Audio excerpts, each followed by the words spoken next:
In the velvet dark between stars, the Imperial cruiser drifted silent as a shadow, its hull gleaming under the pale light of a distant sun. Inside the grand observation chamber, Princess Lyra of the Zenthari Empire stood alone, her tall, slender form draped in flowing silver robes that shimmered like liquid moonlight. Her skin held the faint iridescence of opal, and her eyes glowed softly. Violet. A mark of her royal blood. She was the last of her kind, the sole heir to a dying throne, and the weight of extinction pressed upon her shoulders like a stone. Across the chamber stood her human guard, a young woman named Claire, assigned to her by the United Earth Alliance as part of a fragile peace treaty. Claire wore the standard-issue gray uniform of Earth Forces, her dark hair pulled back in a neat braid, her posture rigid with discipline. She was unremarkable by Zenthari standards, short, stocky, and lacking any natural luminescence. Yet Lyra found herself watching her more than was proper for. Weeks Lyra had observed Claire from afar, noting how she moved with quiet efficiency, how she never spoke unless spoken to, how she stood for hours without shifting her weight. The princess had read every file Earth had provided on her guard, but something did not add up. Claire was listed as a low-rank security officer with no special training, yet her reflexes were sharp, her instincts uncanny. And once Lyra had seen her disarm a drunken diplomat twice her size with barely a whisper of effort. Curiosity gnawed at Lyra like a hungry beast. She needed answers not just for security but for something deeper, something she dared not name. So under the pretense of routine inspection, she summoned Claire to her private quarters. "Enter," the princess said, her voice melodic but firm. Claire stepped inside, her boots clicking softly against the polished floor. She saluted crisply. "Princess." "At ease," Lyra said, gesturing to a low bench beside her own elevated seat. The chamber was circular, with walls of smooth obsidian that reflected faint star maps. Claire sat as instructed, her hands folded in her lap, her eyes fixed straight ahead. "You have served me well." Lyra began circling her slowly. "Your file says you were born on Mars Colony 7, raised in the Outer Belt, educated at the New Chicago Academy." "Yes, Princess," Claire replied, her voice steady. "Yet you move like a warrior, not a clerk." Lyra stopped in front of her and tilted her head, studying the human face, the lines around Claire's eyes, the slight scar above her brow, the way her jaw tightened when she was alert. "Tell me the truth, Claire. Are you more than you appear?" Claire hesitated, then met Lyra's gaze. "I am exactly what I appear." Princess, a soldier sworn to protect you, Lyra smiled faintly, a human smile she had practiced in secret. "I do not believe you." Silence stretched between them, thick and humming. Then Claire sighed and looked away. "You would not understand, Princess Dri."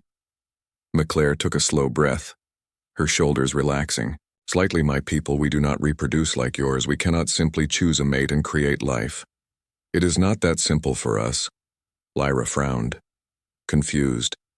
"What do you mean?" On Earth, Claire said softly. "Our women are born with a rare genetic marker only. 1 in 10,000 carries it. It allows us to bear children, but even then it requires a specific bond, a deep emotional and physical connection with another woman. It is not just biology. It is trust, intimacy, sacrificely." Blinked, her violet eyes widening slightly. "You mean your species reproduces only through same-sex pairs, not pairs exactly?" Claire corrected gently.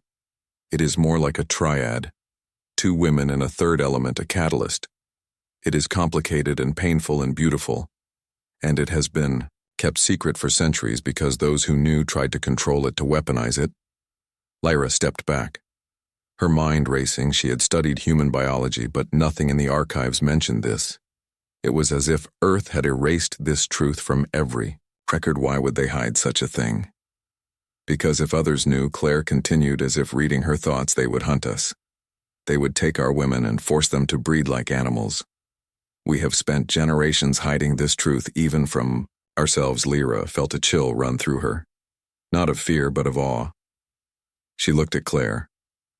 Not as a guard, not as a human, but as something rare, something precious, something that might hold the key to her own people. Survival. The Zenthari were dying. Their birth rate had plummeted over the last century. Their eggs would not hatch, their embryos would not form. They had tried everything: cloning, genetic splicing, artificial wombs. Nothing worked. Their scientists whispered of a missing element, a spark they could not replicate. And now standing before her was a woman who carried that spark within her. You said, "It requires a bond." "Claire," Lyra said, her voice barely above a whisper. "What kind of bond?" Claire looked down, her fingers twisting slightly. "It must be willing, it must be true. The two women must choose each other freely and completely. There can be no coercion, no deception if the heart is not open. The body will not respond." Lyra approached slowly until she was close enough to see the flecks of gold in Claire's brown eyes. Then she did something no Xanthari royal had done in centuries. She knelt. Claire gasped. "Princess, you should note, I am not your princess right now," Lyra said softly. "I am Lyra, and I am asking you not as a ruler, but as one who is desperate. As one who sees in you not a secret but a hope." Claire stared at her, stunned, then slowly reached out and touched Lyra's cheek, her hand warm against the cool, opalescent skin. "I do not know if it would work between us. Lyra, we are not the same species, but you do not know that it would not work either."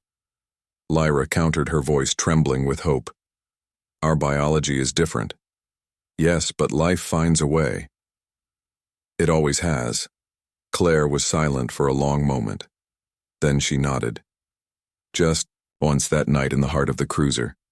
Far from prying eyes, they began the ritual as Claire described it. Not with machines or chemicals, but with presence, with touch, with words spoken in the dark.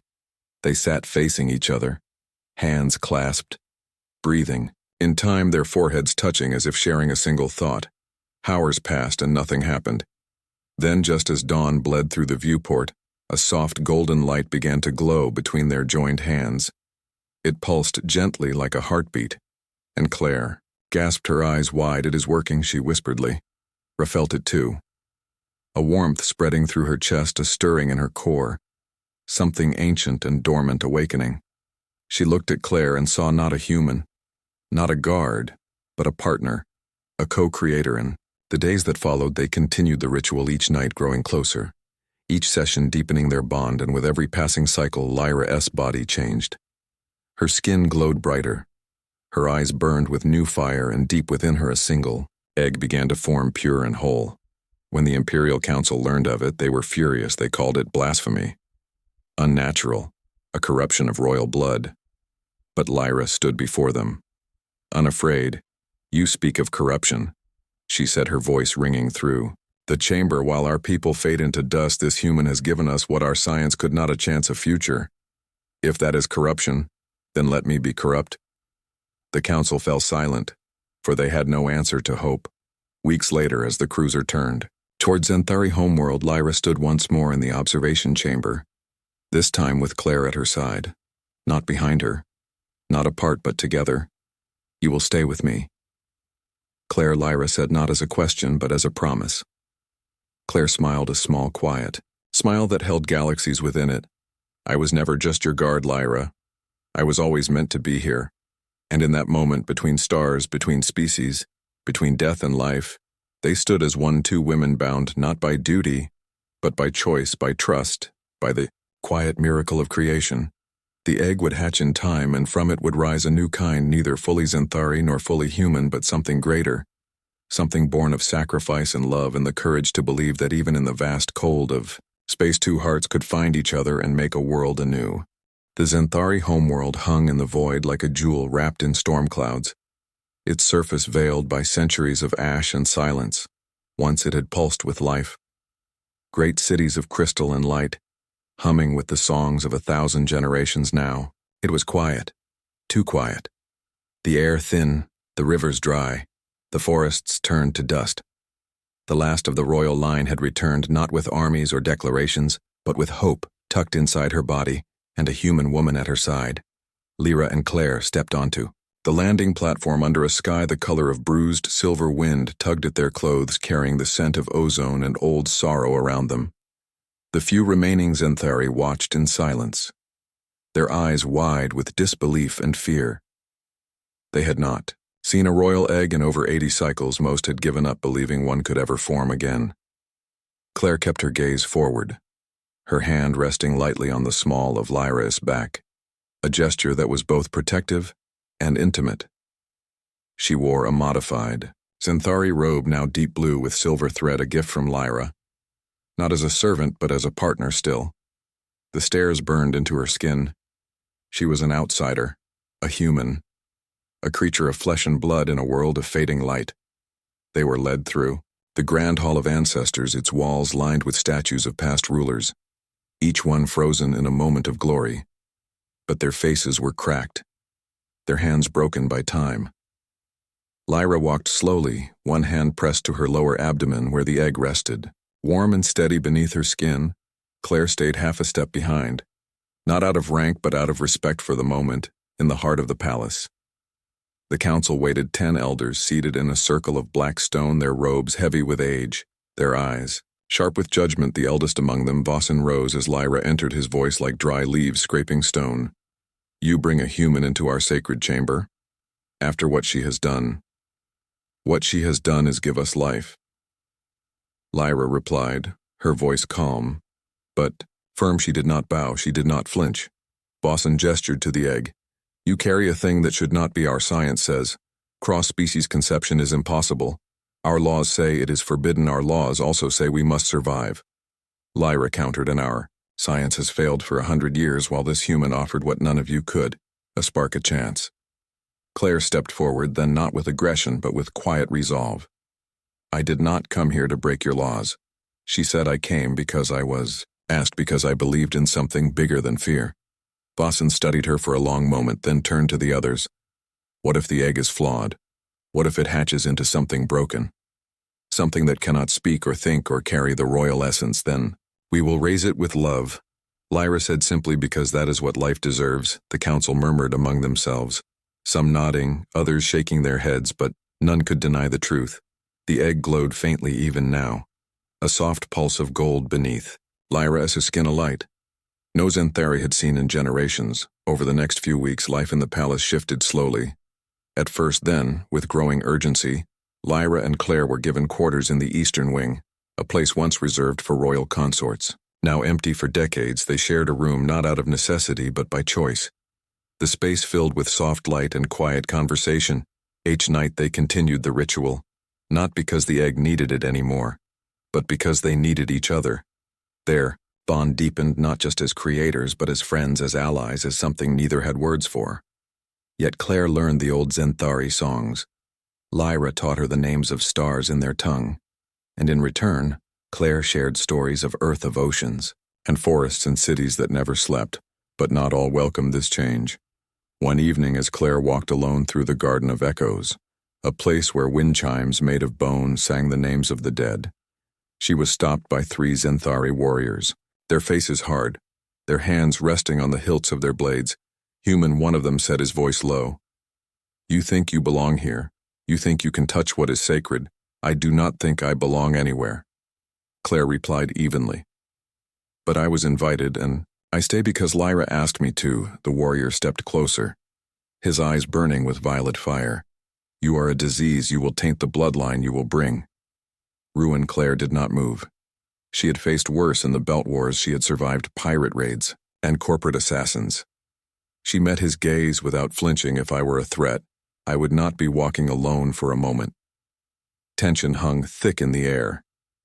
Then a voice cut through it. Stand down. Lyra stood at the garden entrance, her robe flowing around her like water, her eyes blazing not with anger but with authority. The warriors stiffened, then bowed their heads and retreated without another word. After they left, Lyra walked to Claire and took her hand. Are you hurt? No, Claire said softly. But they are afraid. Fear makes people cruel, Lyra said, and cruelty makes them blind. They sat on a stone bench beneath a dead tree, its branches twisted like frozen screams. Claire leaned her head on Lyra's shoulder for a moment, just a moment of quiet in a world that felt too loud. Do you ever wonder if we are wrong? Lyra asked after a while. About the egg, about everything, about trusting each other, about believing that 2 broken worlds can make something whole. Claire was silent. Then she said yes. Every day, but then I feel it, that warmth between us, and I know we are not wrong. We are just the first. The next morning the egg began to change. Lyra awoke with a gasp, her body trembling. Claire was at her side in an instant. What is it? It is moving, she whispered, not kicking like a human child but shifting like light through water. They called the royal biologists who came with scanners and ancient texts, their hands shaking as they recorded the readings. The egg was not just alive.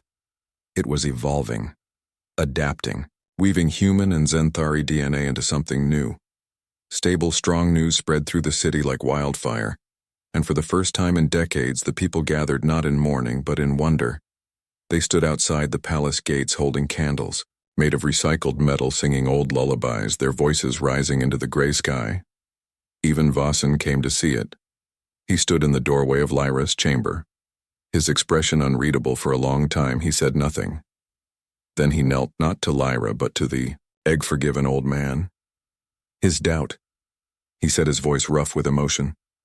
I have watched my world die piece by piece. I did not think I would live to see it breathe again. That night a storm rolled in, not of rain, but of energy.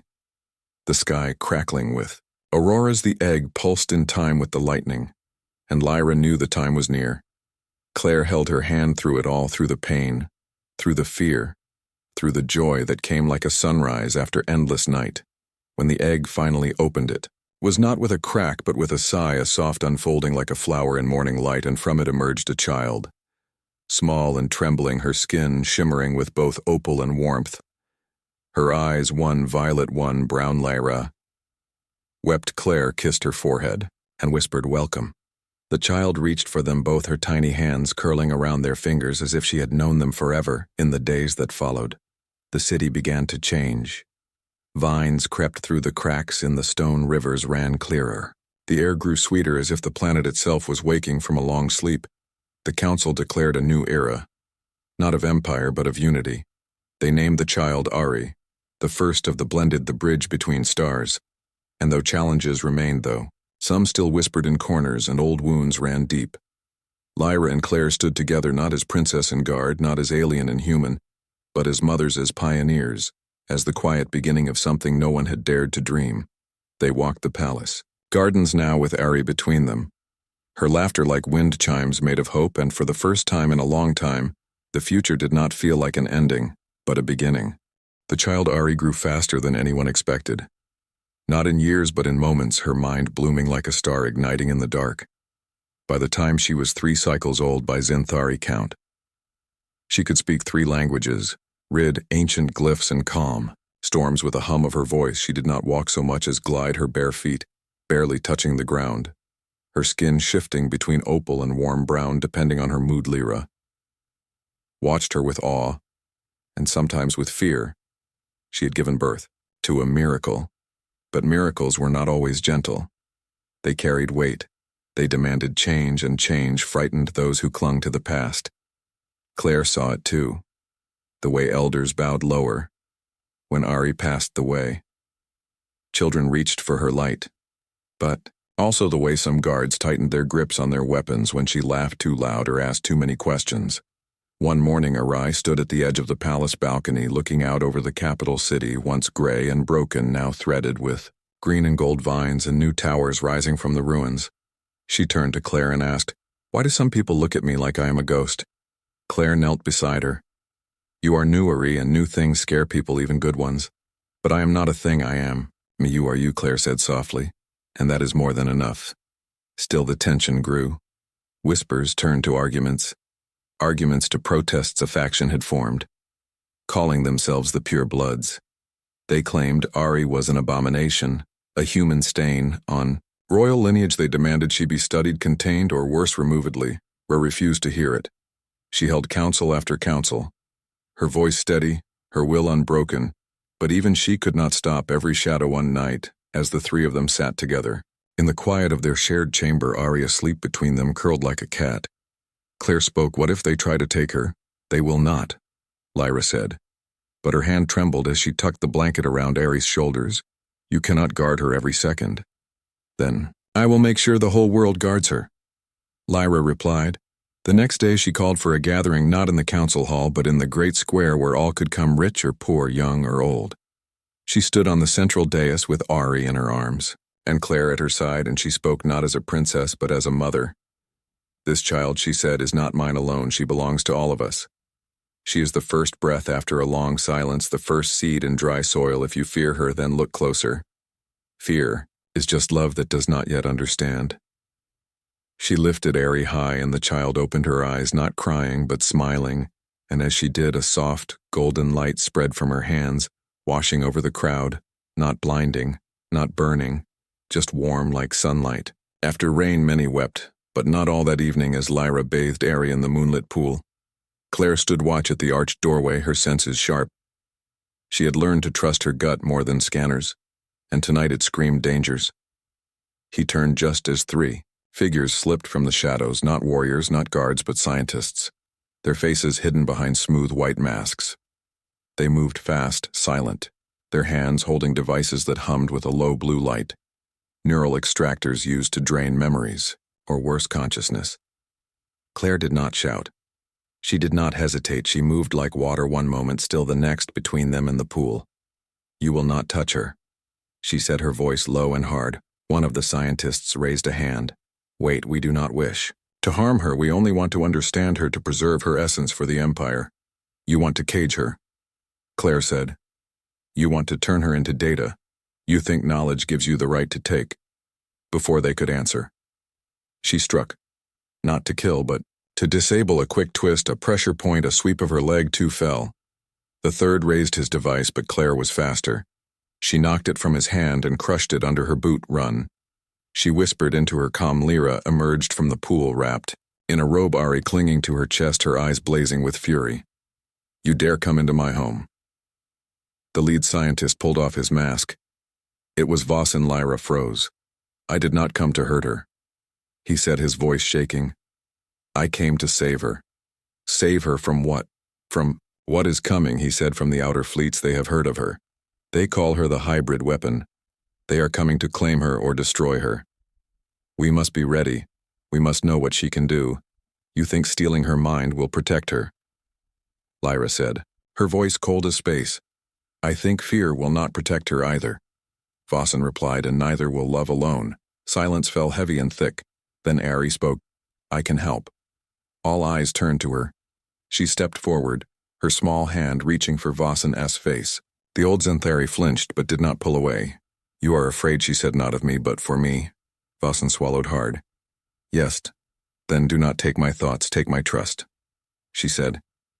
"And teach others to trust too." Tears filled Vossen's eyes. He knelt and pressed his forehead to the ground, not in submission but in surrender. From that day the resistance changed. Vossen became their unlikely ally, using his influence to turn the pure bloods not with force but with truth. He brought them to see Ari not as a threat but as a teacher. Ari began to visit schools and healing halls. She did not perform miracles on command, but when a child was sick, she would sit with them, humming until their fever broke when crops failed. She would walk the fields, her bare feet pressing into the soil, and within days green shoots would rise. People began to call her the Dawn Child. But peace was fragile. One morning, a signal came not from the outer fleets, but from Earth. A distress call coded in Old Alliance cipher. Claire recognized it at once. It was from her sister Lisa, stationed on Mars Colony 7. The message was short and broken. "They are coming. They took the archive. They know about..." Claire went palely, or read the message over her shoulder. "Who knows? The ones who hunted us before." Claire whispered, "The Gene Syndicate. They were thought gone. But if they have the archive, they know about women like me. They know about Ari, and they will come for her." Lyra finished. That night they made a plan, not to hide, but to prepare. Ari would not be a secret. She would be a shield. They opened the royal vaults not for weapons, but for knowledge, sharing the truth of human reproduction with trusted allies. Not as a weapon, but as a part of life to be honored. Claire trained a new guard, not just Zenthari, but humans too. A mixed unit sworn to protect not just the palace, but the idea of unity. Ari watched it all with quiet eyes, and one evening she took both their hands and said, "I am not afraid. You do not have to be." Lyra said, "But I want to be ready." Ari replied, and so she began to learn not just to heal but to defend. Not with violence but with presence, with light, with sound that could shatter steel or soothe a raging heart. Weeks passed. Then months the fleets did. Not come the syndicate stayed silent, but everyone knew it was only the calm before the storm. Then one day, as the three of them walked the eastern ridge, watching the twin suns set over the reborn valley, Ari stopped and looked up. "They are here," she said, not with fear but with certainty. On the horizon a ship appeared, black and jagged like a shard of night. It bore no flag, no signal, just hunger in its shape. Claire activated her comm. "All units hold position. No one fires unless fired upon lie." Raheld. Ari close, but the child pulled back gently. "It is my turn," she said, and before they could stop her, she stepped forward alone, her small form glowing brighter with every step, until she stood at the very edge of the cliff, her arms outstretched, not in attack but in welcome. The ship slowed, then stopped. A voice crackled over every comm in the city, human and Xanthari alike. "Identify yourself, I am Ari," she said, "daughter of Lyra and Claire, bridge of two worlds. If you come in peace, you are welcome. If you come in fear, lay down your weapons and learn silence." Then the ship's ramp lowered. Not soldiers emerged, but a single woman, old, her face lined with sorrow, her hands empty. Dr. Elena Cross." Claire gasped. "It is my aunt." The woman walked forward slowly, her eyes on Ari, not with greed but with grief. "We lost so many," she said to Claire. "We tried to protect them, but they were taken. We thought we were alone." "You are not alone anymore," Ari said. And she ran to her, not as a weapon, not as a prize, but as a child. Meeting family that night in the great hall, a new council formed, not of rulers but of survivors. Humans and Xanthari side by side, sharing stories of loss and hope. The syndicate was broken from within its leaders, arrested, its labs destroyed. But the real victory was quieter. It was in the way Ari held her aunt's hand. It was in the way Vossen offered the old doctor tea. It was in the way Claire and Lyra stood together, watching their daughter weave a new world from the threads of the old. The storm had come, and it had not broken them. It had revealed them, and as the stars blinked awake above a world that remembered how to breathe, Ari looked up and whispered, "We are just beginning." The peace that followed was not loud. It did not come with fanfare or grand declarations. It settled like morning mist, soft and steady over the Xanthari capital and beyond. In the months after the black ship landed, life changed, not in sudden leaps, but in quiet steps. Dr. Elena stayed not as a guest but as a teacher. She shared Earth's hidden histories, the true stories of human women who carried the spark, the ones who vanished, the ones who fought, the ones who built secret sanctuaries among the Starsari. Listened to every word, her young mind soaking up knowledge like dry soil drinks rain. She sat with Elena for hours, asking questions not just about biology, but about choice, about dignity, about what it meant to be seen, not as a tool, but as a person. Lyra watched her daughter with pride and a quiet worry. Ari was growing into something neither human nor Xanthari, but both and more. She spoke to plants, and they bloomed. She touched broken machines, and they hummed back to life. She even calmed a wild sky serpent that had terrorized the northern mountains just by singing to it in a language no one recognized, but power like that drew eyes. Not all of them. Kind news of Ari spread beyond the empire, carried by traders and refugees. Whispers of a child who could heal with a touch, who glowed like a small sun, who was born of love between species. Some called her a savior, others a warning, on a distant mining moon. A council of corporate warlords met in a chamber lit by flickering plasma torches. They were the last remnants of the Gene Syndicate, rebranded but not reformed. Their leader, a man named Kale, who wore a suit lined with stolen biotech, slammed his fist on the table. "We let fear stop us." Once he growled, "We will not make that mistake again. If the hybrid can heal, she can also be weaponized. If she can calm storms, she can summon them. If she is the future, then we will own it." His plan was simple: kidnap Ari, use her DNA to create an army of living weapon soldiers, who never tire, who heal instantly, who obey without question. They began to move in secret, sending spies disguised as traitors, sending drones to map the palace defenses, waiting for the right moment. Back on the homeworld, Claire felt at first a shift. In the air, a tension like a wire pulled too tight. She had spent years in the outer belt where silence often meant danger, and this silence felt wrong. She told Lyra, who at first dismissed it. "We have peace now. The fleets are gone, the syndicate is broken," but Claire shook her head. Peace is not the absence of enemies, it is the presence of vigilance. That night she walked the outer walls alone, her boots silent on the stone. She checked every sensor, every blind spot, and that was when she saw it. A small black drone no bigger than a beetle clinging to the underside of a communication spire, its lens glowing faint red. She crushed it with her heel, but not before it sent its final signal. They know where she sleeps. She whispered, the next morning. Claire called a meeting of the mixed guard human and Xanthari alike. She laid out the threat not with panic but with clarity. They will come not with armies but with stealth. They will not attack the palace. They will take Ari and vanish. What do we do? One young Xanthari guard asked. We do not wait, Claire said. We set a trap, with Lyra's blessing. They moved Ari to a decoy chamber deep in the old archives, a place few knew existed. They filled her real room with holograms and false heat signatures, and they waited. 3 nights later the attack came, not through the gates but from below through the ancient water tunnels long thought collapsed, but secretly reopened by syndicate engineers. They moved like shadows, silent and fast. Their armor coated, in light-bending tech, but Claire had expected that, as the first intruder stepped into the decoy chamber. A soft chime sounded. Not an alarm, but a lullaby, Ari's lullaby. The intruder froze. From the shadows Ari stepped forward, not hiding, not running, just standing there, her eyes calm, her hands open. You do not have to do this, she said. The intruder raised his weapon, but his hand shook. Then Claire struck from above, dropping like a hawk. Her stun baton crackling, she disabled 2 before they could react.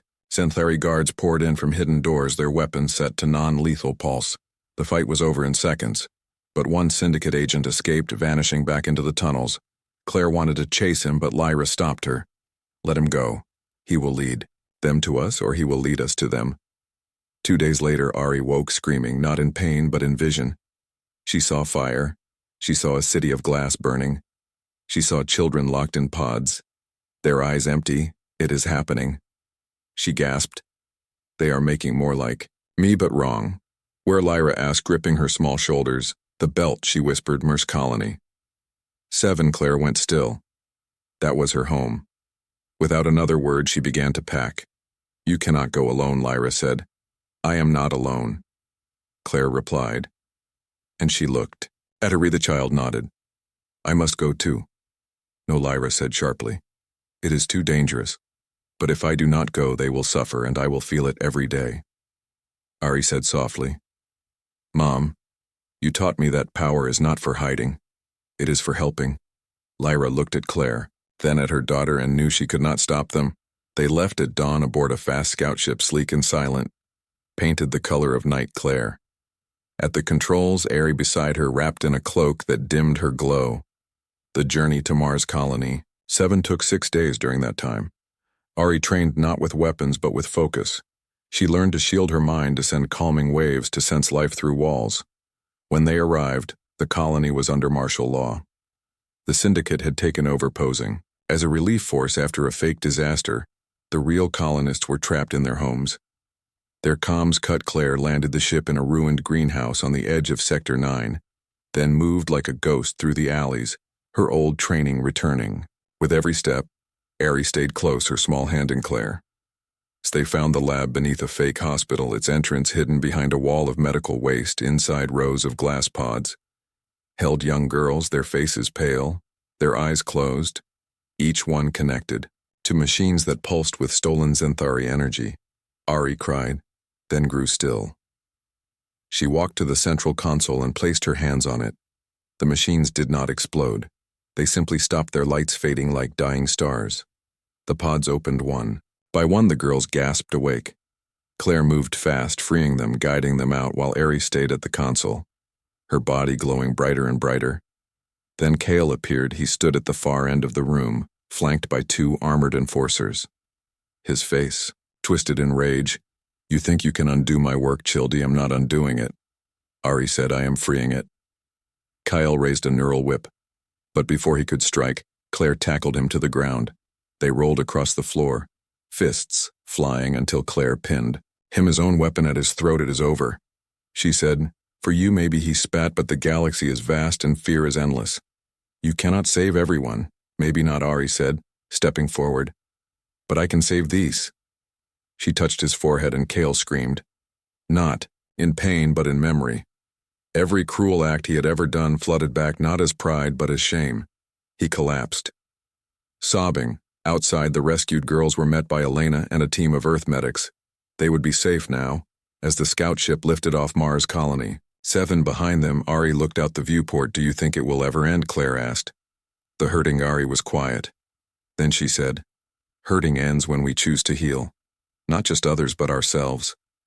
Back on the homeworld, Lyra waited on the landing platform, her heart in her throat when she saw the ship. She ran, not with royal grace, but with raw relief. She pulled Ari into her arms, then Claire holding them both as if she could shield them from the whole universe. That night they stood again on the eastern ridge, the 3 of them watching the twin suns dip below the horizon. We did it, Ari whispered. For now, Claire said. But for now is enough, Lyra said. Because for now we are together, and in that moment, under a sky full of stars, old and new, the future did not feel like a battle to be won, but a garden to be tended, one seed, one choice, one act of courage at a time. The end.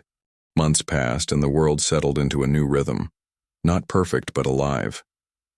The rescued girls from Mars colony. 7 stayed on the Zenthari homeworld, not as refugees, but as students learning from both human and Zenthari elders about healing, about history, about the quiet strength of being seen for who they truly were. Ari taught them how to listen to their own bodies, how to trust the spark within without fear. The palace gardens bloomed with strange new flowers that glowed at night and hummed. When touched, the rivers ran clear and full, fish with silver scales darting beneath the surface. Children played in the courtyards, their laughter echoing through halls that had known only silence for generations. But peace is never a wall. It is a door, and doors can be opened from either side. One evening, as Ari sat with Elena in the library of Living Roots, a place where books grew from trees and stories changed with the seasons, a signal came through the deep net, not a distress call this time, but a plea. It came from a world no one had heard from in over a century. Xylos, a planet once rich in bioenergy, now listed as dead. Its people vanished, its cities buried under red sand. The message was short and broken. We remember the spark help. Usari showed it to Claire and Lyra right away. It could be a trap, Claire said, her arms crossed, her eyes narrowed. We have been fooled before, but what if it is real? Lyra asked. What if there are others like us out there waiting in the dark? Ari looked at them both, her eyes steady. I have to go, not alone. You are not going alone, Claire said firmly, and not without me, Lyra added.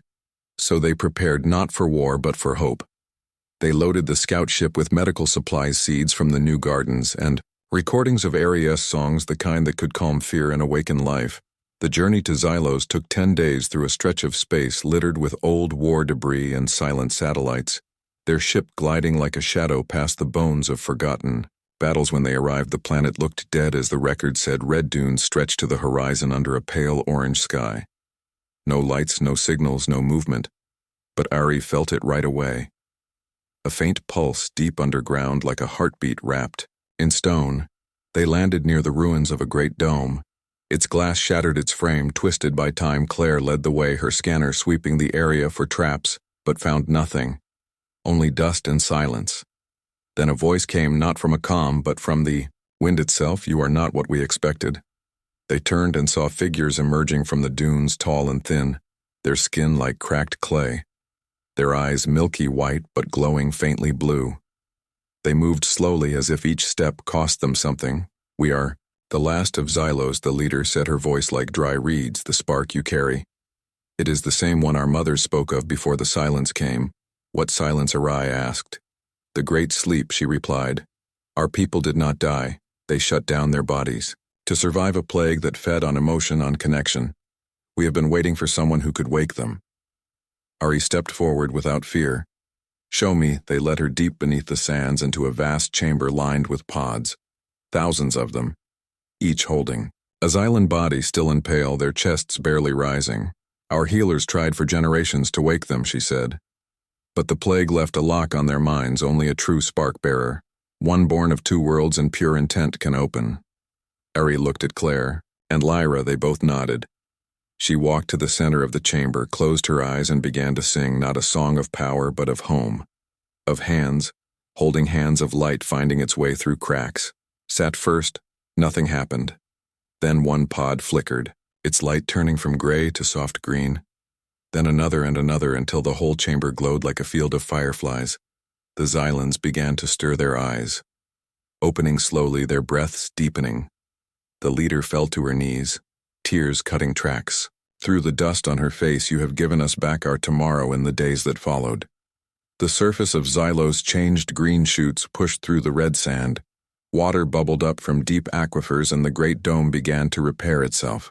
Guided by the returning Xylans who moved with quiet joy, Ari spent her days walking among the waking people, holding their hands, listening to their dreams. One evening, as the twin moons of Xylos rose over the dunes, Claire found her sitting alone on a stone. "Ledge, are you tired?" I asked without looking. A little Claire sat beside her. "But it is a good tired. Do you ever wonder if we were meant to find them?" Claire smiled. "Maybe not meant, but ready." They sat in silence, watching the stars come out one by one. Then Ari said softly, "I think this is just the beginning." Back on the homeworld, word spread fast. The Xylan awakening became a beacon. Other lost signals began to answer. Worlds that had hidden themselves during the dark times now reached out, hoping. A council called an emergency meeting, not out of fear this time, but purpose. "We cannot answer every call," Lyra said, standing before them. "But we can teach others to answer for themselves," so they opened the Academy of the Blended, a school not just for Synthari or humans, but for any who carried the spark or wished to protect it. Teachers came from Earth, from Xylos, even from old rival systems. Their lessons not just in science, but in empathy and courage and the art of listening. Ari was its youngest. Teachers, he did not stand on a stage. She sat on the floor with her students and asked them what they felt, what they dreamed, what they feared. One day, a young Xanthari boy asked her, "Are you a goddess?" Ari laughed. "No, I am just a girl who was loved enough to try." That same week, a new signal came. This one stronger, clearer, from a world near the galactic rim. They called themselves the Veiled. They had watched the Xylan awakening, and now they asked not for help, but for partnership. They wanted to join the growing network of awakened worlds. Claire and Lyra debated it long into the night. What if they are not what they seem? Claire said, "What if they are exactly what we need?" Lyra countered. In the end, they let Ari decide. She listened to the signal over and over, then she said yes, so a delegation was sent, not with weapons, but with seeds, with songs, with open hands. And when the Veiled met them, they removed their masks, not out of surrender, but trust, their faces marked with the same opal shimmer as clear as a sign of ancient shared blood. No one had remembered. The galaxy was stitching itself back together, not through conquest, but through connection. On the homeworld, life went on. Ari still played in the gardens. She still climbed trees and got dirt on her robes. She still needed bedtime stories and warm soup when she was sick. But she also carried a quiet knowing that she was part of something larger than herself. One night, as Lyra tucked her in, Ari asked, "Do you think Dad would be proud?" Lyra paused, then smiled. He would be amazed. Claire stood in the doorway watching them, her heart full later as they walked the moonlit halls together. Lyra took Claire's hand. "We did not just save them," Claire said softly. "We saved ourselves." "Yes," Lyra agreed, "because we remembered that we are not alone." And far above them, in the velvet dark between stars, new lights began to blink awake. Not as warnings, but as welcomes. The end.